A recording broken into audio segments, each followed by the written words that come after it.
You are listening to an Ark Media podcast. Jonathan, what's your number this week? It's 150 billion. It's a big number. That's what the EU committed this week to President Trump, that it would acquire in American defense technology and military technology by the year 2030, which is the readiness year for the EU. This number is significant. It's consequential, as defense tech is one of Israel's top industries, an export-driven type industry. So this is going to move the needle for the Israeli ecosystem over the next 5 to 10 years. Well, my number is a fraught one and a bleak one as well. It's 150 shekel. That's the price of a kilogram of flour in Gaza, which represents an 80-fold price increase from October 2023. This is according to an Israeli economist, Yanai Spitzer, and has been reported by Ark Media contributor Amit Segal and others. Realize, of course, that this is, again, very fraught topic that I'm bringing up, but I think an important one. And whatever you make of the numbers, whatever you extrapolate, whatever the causation, which is very, very complicated, of course, I do think that it represents a problematic situation. I don't think that's debatable at this point. And I also think the other reason I'm bringing it up is because it's been so hard for us to focus on the situation in Gaza. We look at numbers, we look at the economy, we want to be data-driven, and it is incredibly tough getting anything reliable out of Gaza these days. Yeah, it's a reliable number. Yana is one of the top sort of macro analysts in Israel. I think the causation is really difficult. I think we know we have a horrible enemy out there that, Razi Hamed and other spokespersons for Hamas have been saying that they consider the lives of people in Gaza as part of the necessity of war. And so it's hard for me to kind of comment as to what causes that. Clearly, there is an issue. The fog of war is still here. This isn't going anywhere, and this needs to be resolved. There are 20 hostages there that are alive. And we've seen, Emissary Witkoff saying last week, and also President Trump saying these guys, Hamas, that is, don't really want the deal. I am going to say for this particular episode, and I hope I'm not setting a dark tone for the entire episode, but no winners. These kind of numbers, they're just no winners.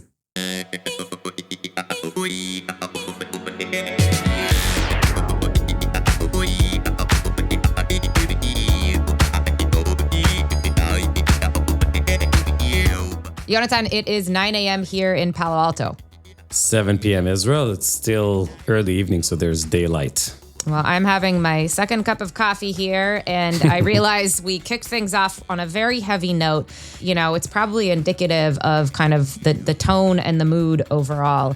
Last week's episode, for me at least, I went into it with a lot of optimism. We were really hopeful that there was some end in sight. And this week, it's not looking like there is an end in sight, not anytime soon. How are you feeling?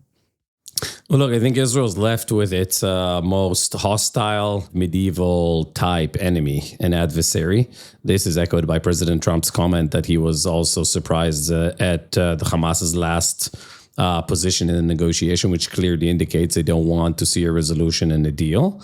And that's the kind of grave reality that we're dealing with. But this is going to, possibly prolong. I think the next 90 days are still kind of big picture there. Minister Dermer met the foreign minister of Syria a few days ago in Paris, which is like formally and out in the open, right? Which who would have thought? So I think the dynamics are overall, going in the right direction. I would say, there are three numbers we exchanged ahead of recording that are significant from last week. 750 billion euro of commitment from the EU to buy liquefied natural gas from the US, which is already the biggest exporter globally. Super significant number for Israel on the gas side. We saw 50 billion of income coming in from tariffs, and the EU agreeing to 15% tariffs. President Trump's first 6 months, big piece in the FT. Kind of on a celebratory note, saying all the naysayers got it wrong, at least for now. So I think the macro environment, we're going to cover that, the Windex. There are interesting numbers this week impacting the Israeli economy. And I do agree with you on the 150. Gaza isn't going anywhere. We're going to actually take a slight detour from addressing the war and its economic impact, even though there is a lot more to say there. And we're going to go into a topic that we just briefly touched on in the last episode, and that's the state of crypto in Israel, which is something I, to be honest, don't know a lot about. So I'm really looking forward to learning. We have Nir Hirschman-Rube, who is the CEO of the Crypto Blockchain Web 3.0 Companies Forum, basically an association representing the crypto industry in Israel and pushing for pro-crypto legislation. Great timing for us. We just had what's called, quote unquote, Crypto Week in the United States, where we saw some of the fruits of, the labor of the crypto industry here in the US on the legislation front. And so really, really curious to hear from Nir about some of the challenges and opportunities that the industry faces in Israel. We're going to hear from Nir about, where Israel is. And I actually think the Genius Act we discussed last week, in hindsight, let's say in a decade from now, is going to be seen through the same lens as the Nixon shock and the gold standard decision in 1971. I think what happened a couple of weeks ago in the US is a major, major change in the global financial infrastructure. Well, we can't talk about anything before we talk about the Windex and our big short. So let's get to that. Let's go. Okay, on to our big shorts. Let's kick things off with this week's Windex. Jonathan, how is it looking? Deep in the green for the Windex. Second week in a row. We saw the correction a couple of weeks ago, and we anticipated that it was a correction and nothing beyond that. Windex is rising over 1% over both S&P and NASDAQ, second week in a row. This week, just to kind of put the numbers out there, 2.19% up on the Windex compared to 1.33 for the S&P and 0.71 for NASDAQ.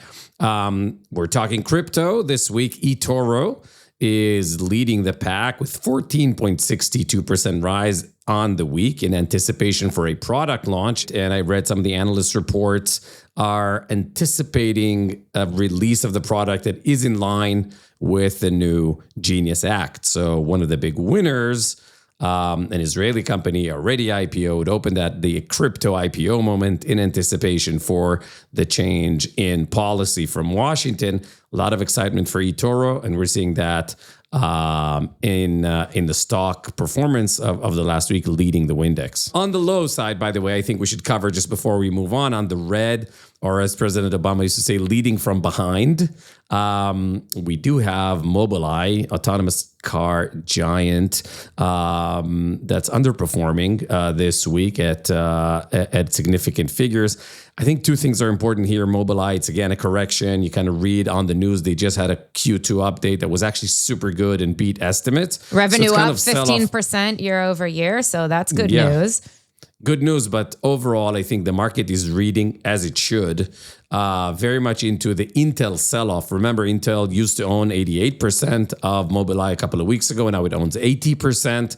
When you look at a traded company and its biggest shareholder selling shares, you're like, oh, what's going on here? What do I don't know? Or is Intel in such bad shape that they sell it for liquidity? Right? I was just going to say, maybe Intel needs that money elsewhere. So you can understand how the market's jittery, but that's it for Windex. I mean, heavy in the green, Mobileye kind of signaling the bottom, but seems like a sell-off on the news more than it is substantial for their business. Yeah, and one more note on Mobileye. I know they're very, very bullish on robotaxi rollouts, and there's a lot of activity there. And I'm very bullish on it too, both as a consumer and as a business journalist. But there is a big question mark on, just how quickly or slowly these rollouts are going to go. And a lot of companies are pinning their futures on this. So to me, it's a big question mark. All right. Well, you gave us the perfect segue to Intel news. So let's go there. It is kind of the inverse of what we're seeing with the NVIDIA story in Israel. It's really a continuation of this downward spiral for the company overall. Semiconductor company announced quarterly earnings last week, July 24th. And while the company beat analyst expectations on quarterly revenue, it also announced even more cost-cutting efforts under its newish CEO. It's in the process of cutting 15% of its workforce globally. It's canceling projects across the globe. And now it's looking like it's also going to be spinning off its networking communications unit, which is a pretty big deal. None of this bodes particularly well for Intel's activities in Israel, where it is still one of the largest tech employers, and it's already laid off hundreds of local workers. I think the number to look for is that Intel is now below $100 billion market cap. That is almost 2.5% the value of NVIDIA. You know how the market price is, I think, in a very efficient way. I think it's a good representation of where Intel is and where NVIDIA. Why are we talking about this in context of Israel? Intel was, until recently, the biggest tech employer in Israel. It's a classic story of decline. It's, survival of the adaptive. I just saw last week a minute and a half of Jensen Huang on the Charlie Rose show in 2009. The situation was inverse. The battle was the GPU versus the CPU, the NVIDIA approach to semiconductors versus Intel approach to semiconductors. I think at the time, NVIDIA was like $1 to $2 billion company, and Intel was the one being worth 100x or 200x. And Jensen Huang had an incredible 1.5 minute philosophical answer of why NVIDIA is going to win. And he said, the computer where it is right now, and that's why Microsoft and Intel won, the CPU and Microsoft it is an extension of two machines that went digital, the typewriter and the calculator. That's why Word and Excel are winning big, and that's why the CPU is winning, right? Whereas we're betting, we being NVIDIA, the next decade is going to be sentient computation, right? They started seeing the cloud, and he sort of kind of bet on AI, and he said, if we're right, CPUs are not going to be able to compete anywhere near GPUs are going to be able to compete in generating AI and generating cloud computation. And he was right.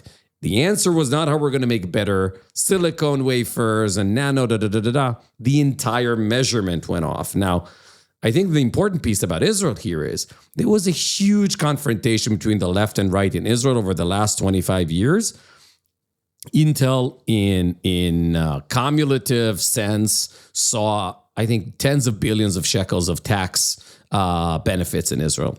And that was very much in public, I would say, outcry or in an argument.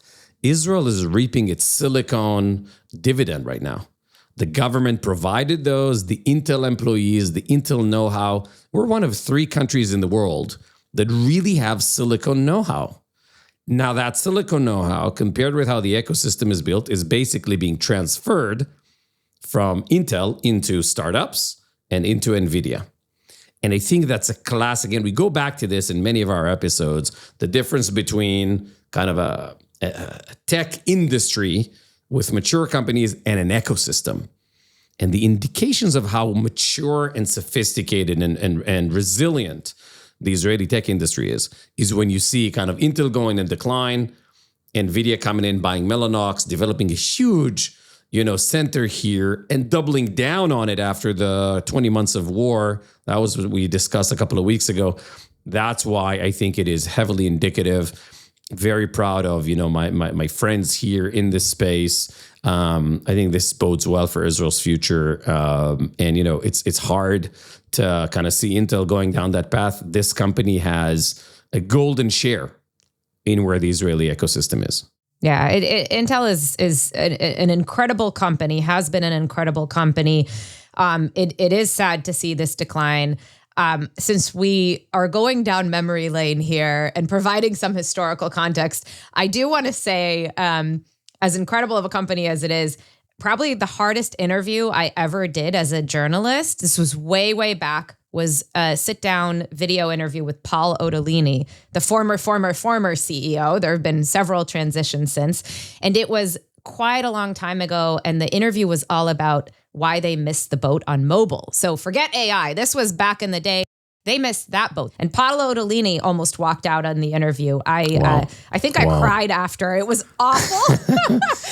But anyways, that's Intel. It really is truly an incredible company. But like you said, this is just the technologies move, markets move. And, the good thing for Israel is that NVIDIA's kind of upward trajectory is basically, replacing what Intel was back then. It is. And in many ways, look, I mean, that's the whole idea of an ecosystem that is alive, right? And has been able to escape time and time again, this confirmation bias and the rigidity that comes with like the big players here. When I was in office working for the president, everybody asked, this is 2008 through 2012, why do we only have one Teva? Why do we only have one big?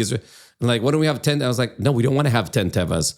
We want to have 1,000 semi-Tevas, right? We want to have an ecosystem that's alive, that's growing, that's moving, that's agile. And that's what we saw when it comes to that. I speak a lot here on the political side with sort of the movements that we're building for the next generation of Israeli political dynamics. Intel is a great example. They missed out on laptops with the Celeron decision. Then they missed out on mobile, as you said. And then they missed out on cloud. And then they missed out on AI. So 4 missing in 20 years, that is cognitive glue. That is when you don't see, and these are smart, some of the smartest people out there, right? So when you look into sort of political transition, Israel has this thing, oh, the Bibi folks, the Bibi crowd, they don't see sort of the empirical evidence, blah, blah. This has nothing to do with, your political affiliation or your intelligence. This is a human trait. It's very hard for us to move away from the incentive systems we've created for ourselves. Well, let's move along. I do want to get to another piece of news that crossed my radar. A very, very different topic here. This was an interesting article from the Atlantic Council, all about how the Gulf states' future, at least when it comes to their ability to diversify their economies, is reliant on their ability to develop large-scale desalination capabilities and marry those with their data center build-out. So this isn't just about drinking water. That's an issue as well in the region overall. But it's really about AI and the AI strategy. You need both energy and water to both operate and to cool data centers. And Saudi is already home to massive desalination operations, but Israel obviously has been a dominant force here in the sector, has a head start. There's desalination plants in California, where I am, that are run by an Israeli company. And so I guess my question here again is just, can Israel play a role, and can this overall play a role in future normalization? So listen, desalination is a very hard thing to do, not because technologically it's hard. It is just very energy heavy and very ground kind of heavy. You need a lot of space for that. I'll tell you a personal story. In 2009, we were gearing up to go out and visit President Mubarak, the late President Mubarak. And Professor Uri Shani, a water professor, was the head of the Israeli desalination project. The guy was ridiculed, was protested against, because Israel is one of the only countries in the world, thanks to Uri Shani, that raised the price of water in its agriculture sector in order to finance desalination, right? This was heavily contested, but at the end of the day, 90% of the water we drink is desalinated, thanks to Uri Shani. He came to the office of the president, and he had 2 maps out on the desk. It was like one of those kind of, the movies. One was water sources. The Nile is in half proportion to what it used to be 60 years ago, but Egypt is 6 times the population, right? Compared to 1950. Half the water of the Nile, 6 times the population, 120 million people. Syria, double the population, but due to the Turkish damming of the Euphrates, has no water. And he gave a prediction. He said, before you go to talk to Mubarak, let him know, I sort of think that due to lack of water, both the Egyptian and the Syrian regimes are not going to be able to see 2012. I give it, 1,000 days. And then remember, we flew out and we spoke to President Mubarak and said, listen, we can help with desalination. It's worked really well for us. You may need to end kind of subsidies, but that can truly work. Alexandria has a lot of space. Your west has a lot of space on the seashore. And his answer was, I will not buy Israeli technologies. And the Nile has served Egypt for 3,500 years and it will continue to do so. So that's that. That's sort of like a firsthand experience that I had in this context. Now, since then, 15 years, Ethiopia just concluded building what's called the Renaissance Dam on the Blue Nile. 60 billion cubic meters of water are held there, which is the entirety of the Egyptian water consumption per year. So if Ethiopia theoretically decides to click a button, Egypt has no water. And so just to give you a sense of how formative, how critical water is for the region. I think, and you imagine with that, I'll conclude, Saudi saw it in advance. They didn't have to cut prices. They had enough cash to kind of pay out and be visionary about the need for water for its citizens and for its industry. And I think they also kind of give a good preview to what the Middle East is going to look like. Throughout the stretches of the beaches, you're going to see these facilities. There's no way out. UAE just had a 50-degree Celsius, which I'm not sure what it even is in Fahrenheit. It's above, I think it's 105 or 110 or whatever. It's hot, yeah. And it's going to get worse. So that region needs it. Israel's the blueprint of how to finance it and how not to get into, economic burdens. But you need to be open for technology. You need to be open to, the geopolitics of the region. And all eyes on Ethiopia, Egypt. They're now negotiating a kind of rules of engagement for the new dam. Keep an eye up on this one. There's a great book, by the way, from I think 10 years ago called "Let There Be Water." Do you remember this book? Yep. Needs an update for sure. It's from a while back, but it's just, it all goes back to water. It's amazing, even with AI and with crypto too, which we need to get to. Correct. Moving on to our long play, our weekly deep dive. Today, we're interviewing Neil Hirschman-Rube, CEO of the Crypto, Blockchain, Web 3.0 Companies Forum, all about the state of crypto in Israel, where it's going, why it matters. This is an incredibly timely conversation because we're talking to Neil on the heels of the Genius Act in the US, which established a regulatory framework for stablecoins and more legislation to come over here. So, Neil, first of all, welcome to What's Your Number? Thank you for being here. Thank you for having me. Of course. Can you start us off with just giving us an overview of Israel's crypto industry? And what I mean is, the number of startups, capital that's been invested, just any kind of metrics, indications you can give us of how significant it is currently within the overall tech industry. So when you're thinking about the Israeli crypto industry, you might be wondering whether it's just the people who are buying and selling crypto, but apparently it's not. Actually, in Israel today, we have 161 companies, some of them startups, some of them are grown companies. We have 3,462 employees here in Israel. And capital raised since 2013 is about $4.2 billion with about $405 million just being raised just in 2024. I think that the main thing about the Israel crypto industry is that Israelis are building the rails of crypto around the world. First of all, we have Starper, which is the number one scaling solution for Ethereum. 176 mathematicians in Netanya, which is right northern of Tel Aviv and half an hour northern of Tel Aviv. And they're working on scaling Ethereum. I think it's the best scaling solution for Ethereum that we've ever seen.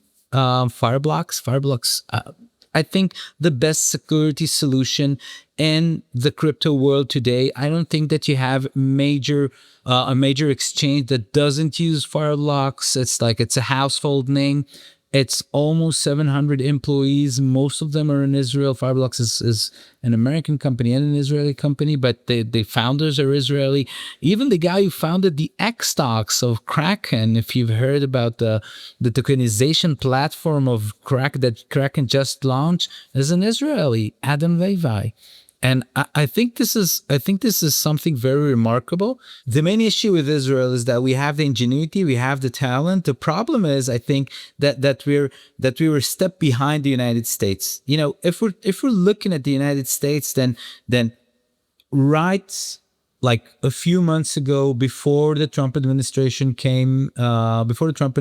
started, we had the Biden administration with Operation Choke Point 2.0, which actually fought crypto companies. And I think that one of the great things that the Trump administration did was to say, well, we have all those great companies, we have all this initiative and all this innovation just going abroad, going to China, going to Europe, and we need to take them back home. And they did it, and they're doing it right now. And I think that in Israel, we're still lagging behind, but I guess you'll ask about it. So, Neil, I think you rightly sort of describe the last 6 months as transformative, as everybody's looking to the U.S., given where the Fed is in real sort of fiat money, right? And there's been 180 degrees almost change coming out of Washington. Can you tell us a bit about, because in parallel or so, you've led with some other top folks in Israel, the national strategy that was presented in the Knesset. So there is sort of a dovetailing effect here. You guys saw the American administration starting to shift and kind of immediately followed suit. Can you describe how that works and what do you expect to happen? Because listen, 4,000 employees, that's 1%. That's 1 in every 100 employees in the tech industry. That is a significant number. So where do we go from here? And what was the strategy that was presented to the Knesset in more or less at the same time? So I've been into the crypto industry since 2015. Some say it's an OG level now, but in 2001, me and my partner Shauli Rajuan formulated the Israeli Crypto Companies Forum. And when we started working at the Crypto Companies Forum, we knew that we had to deal with the problems of the industry. The problems of the industry were wrong taxation. Israel has tax benefits to high-tech companies. Those tax benefits do not apply to crypto. And we have a very big problem with unbanking. It's a problem that was unspoken in the United States. Now it is widely spoken, but we have a similar problem here in Israel. So we had a way to solve this problem. And after 3 years, the lobbyist approach in trying to solve problems is like, it's like when you're talking to the regulators, you're saying, those are the problems. It's not that significant. They're very small, and this is the benefit. There's a large benefit. There are a lot of employees. We can get a lot of growth from it. And then when you have this kind of a gap, you think that the regulator will go like, okay, so I'll just take out those obstacles and let's go ahead. But then again, after 3 years, we saw that things are not advancing as we thought they should be. And then we looked at the United States. We saw what was happening with Stand With Crypto, the large organization that Coinbase started. They wanted to take this more of a strategic approach. And we thought, well, we should take a more strategic approach, but the Israeli style. And now in Israel, in order to change policy, what you need to do is to form a committee. It's weird, but this is how it's done. And so it's from the kibbutz, Nir. It's ancient socialist DNA. Kibbutz meets crypto. Let's tokenize the cows. So anyhow, tokenize the kettles. What we're trying to do, we're trying to form a committee that regulators, when you look at it, they'll say, well, this would have been the committee that I would have formed by myself. So what we did was we approached the former CEO of one of Israel's major banks, Bank Hapoalim. Hapoalim Bank controls about 30% of the market in Israel. 30%, not 13, 30%. So it's a big bank, and it's a big thing. And Arik Pinto was kind enough to agree to head this committee. And then we approached a few former, very, very prominent former regulators. The former deputy attorney general, the head of the anti-money laundering authority, the chief economist of the Israel Security Authority, really prominent regulators, and a lot of industry leaders. And what we started to do, we started to work on a strategy. We started to work on a strategy that, in order to get it formulated, in order to get it into a government decision. I want to take a step back, Neil. I had, for people who haven't been closely following the trajectory just in the US alone, explain a little bit more about the sort of under and unbanking choke point 2.0. You mentioned, you threw out these things, but not everybody has been following it closely. So talk a little bit more about these challenges as it pertains to Israel. So, okay, so let's talk about Choke Point 2.0 and then talk about unbanking. Choke Point 2.0 was an operation that was done that, I don't know if we can call it an operation, but it was a set of prosecutions that was done by the SEC. We saw a lot of Wells notices going on. We saw a lot of prosecutions against Coinbase, MetaMask, Cumberland, a lot of prominent crypto companies in the United States. So that was this set that we call Operation Choke Point 2. In Israel, it was already choked because in Israel we knew that companies knew that they could not issue tokens. Everything was judged really harshly. So people tend to just get themselves out of Israel, just put the development part here in Israel and work on the foundation on other places. So this is for that regards. But I think the unbanking problem is actually a lot bigger, and I think we should talk about it for a little more. When we just started, we actually did a survey and asked CEOs how many of them encountered problems with banks. 80% of them said that they had problems opening bank accounts, getting money that derived from crypto.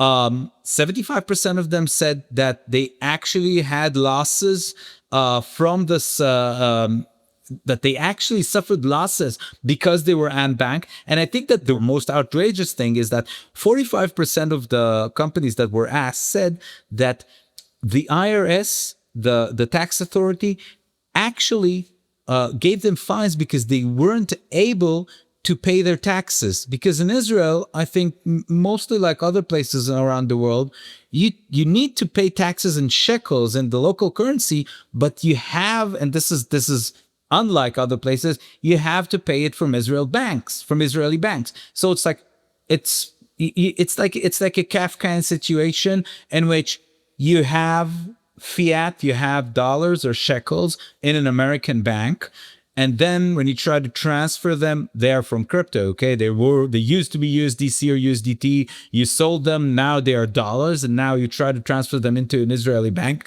and then the bank asks, "What is the source of funds?" And then you're saying, "Well, I got an investment, and it was in USDC," and they're saying, "Oh my God, it's crypto!" And then they're like, "No, we won't open a bank account. We won't let you get the money in."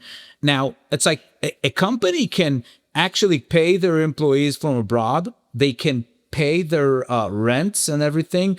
But there's one thing that they can't do, and they can't transfer the taxes because the taxes are abroad. So, and now part of the taxes are, it's fine because it's like it's sort of taxes that derives from your activity. But some of the taxes are income taxes. It's like employees' income taxes, and this gets criminal. Now, in Israel, everyone can find a way to detour it, but then again, you have a middleman that takes anywhere from 3 to 8% on the money, and then it gets really expensive to work in Israel. And I think what we're trying to do with the committee and with the Bank of Israel is trying to cut this problem and to help those entrepreneurs who want to build companies here, at least that they won't lag behind other startups abroad.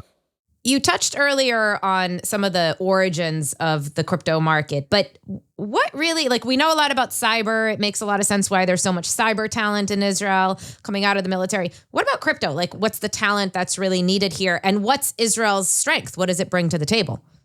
So let's talk a little bit about crypto. So crypto is derived from cryptocurrency. Now, actually, the cryptocurrencies themselves are not encrypted. But when you're talking about cryptocurrencies, it's the technology. It's the technology itself that has a lot of encryption in it. The encryption of public and private keys. It's something that in order to build stuff on crypto, you need to be a very great cryptographer. Now, Israel has, I think one of the biggest talent working machines here in Israel.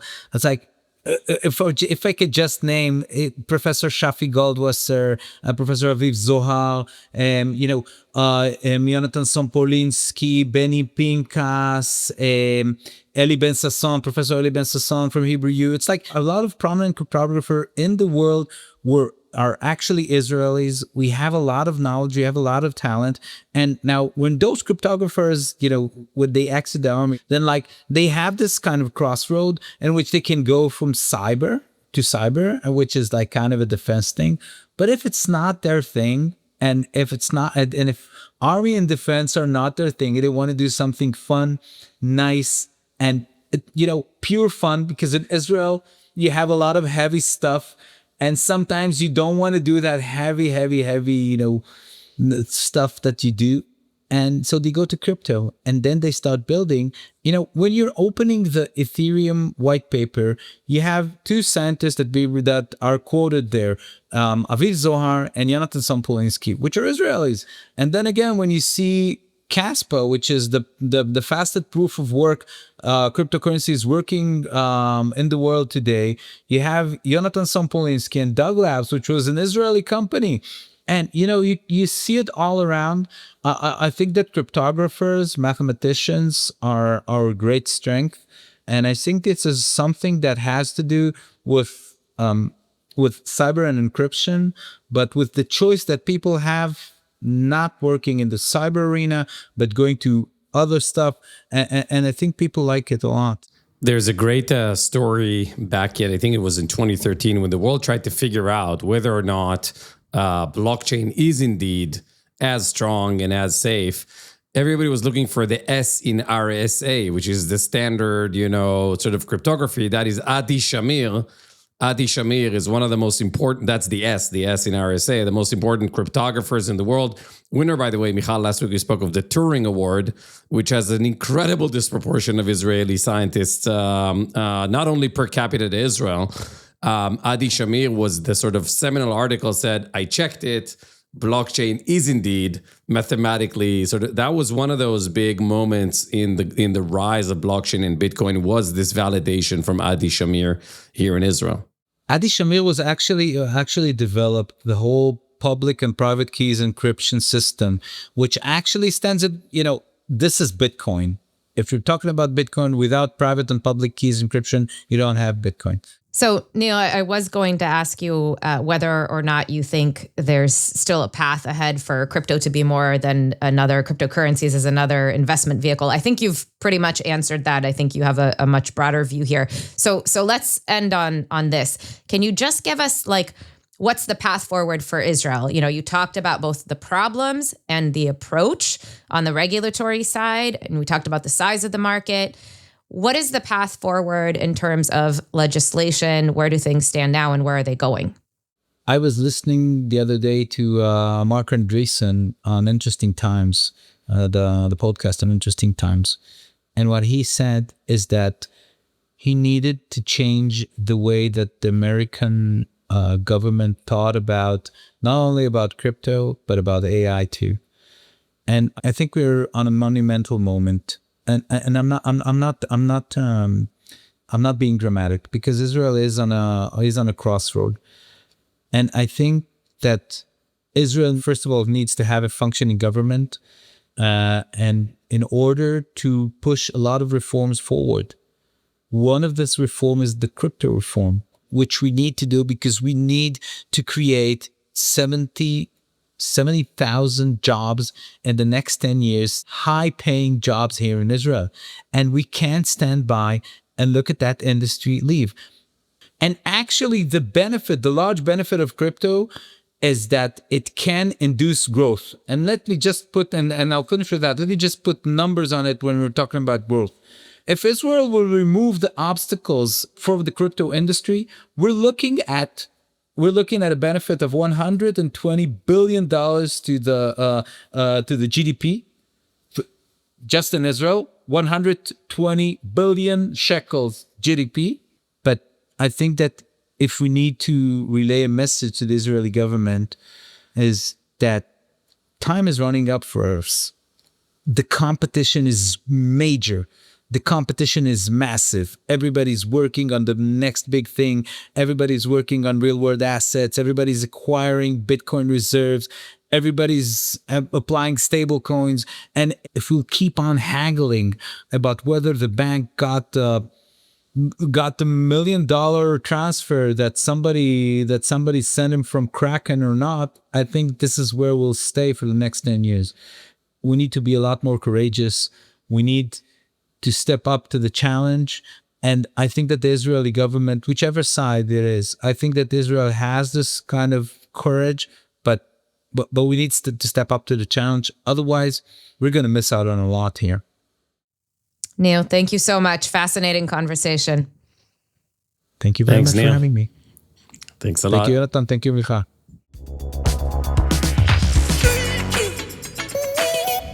We began our show with the numbers of the week, and we're going to end, as usual, with the words of the week. And this time, I'm quoting here from Microsoft CEO Satya Nadella, by the way, another big tech employer in Israel.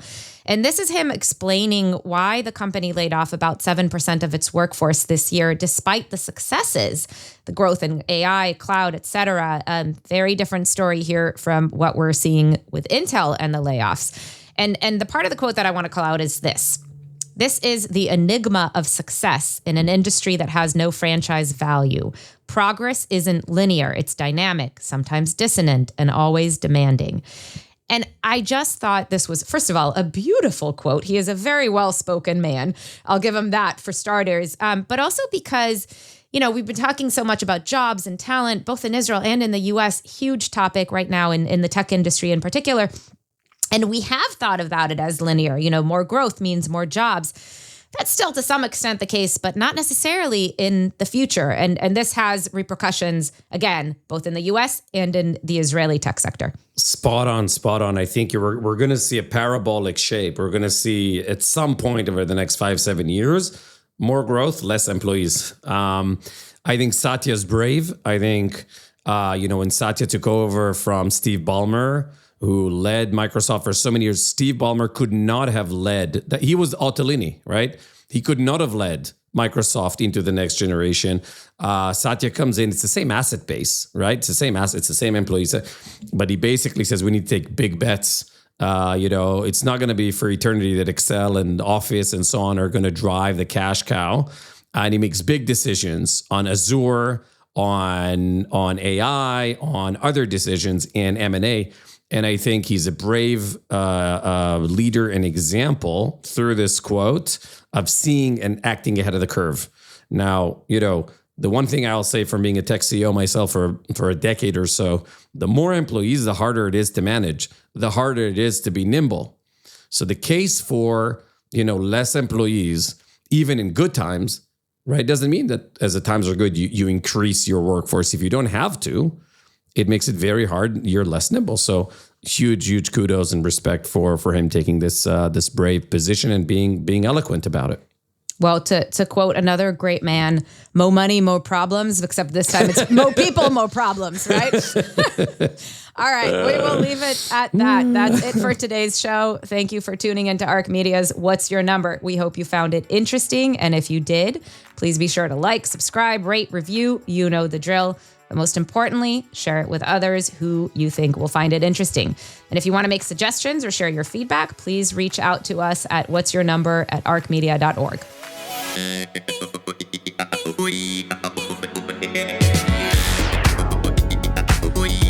What's Your Number is produced by Ilan Ben-Attar and edited by Michal Evram. Sound and video editing is by Martin Huergo.